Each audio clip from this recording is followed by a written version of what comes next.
आपण परिसर अभ्यास आपल्या अवतीभोवती पहिल्या धड्यामध्ये सजीव निर्जीव हा घटक अभ्यासणार आहोत.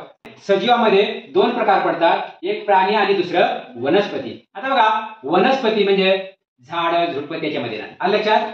आणि प्राणीमध्ये प्राणी पक्षी हे सर्व येतात. समजलं?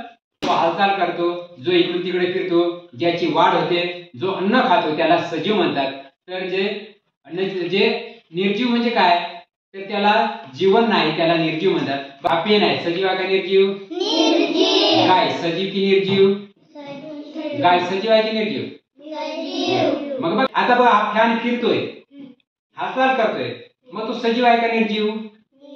निर्जीव आहे, कारण त्याची पण वाढ होत नाही, तो काय खात नाही, तो इकडून तिकडे जात नाही. समजलं सजीव आणि निर्जीव? मग आता बघ, सजीव आणि निर्जीव मध्ये हे आपण दोन गट पाहिले.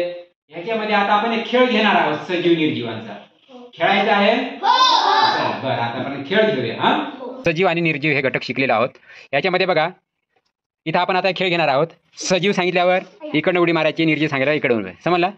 चला सुरू करूया खेळ. हा, चला. कावळा,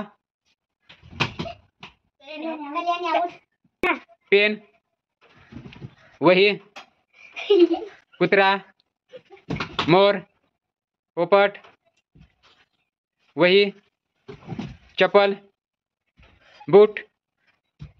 आता हा खेळ आपला तन्मय घेणार आहे. घे तन्मय, सांग. चल. हा, बूट, झाड,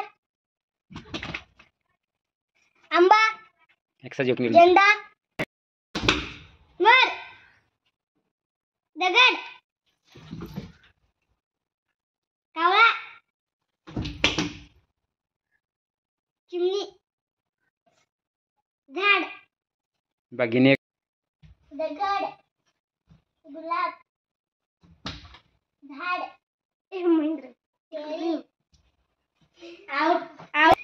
रोशन आउट झालेला आहे. बा कोण जिंकलेला आहे? तन्मय. स्वागत.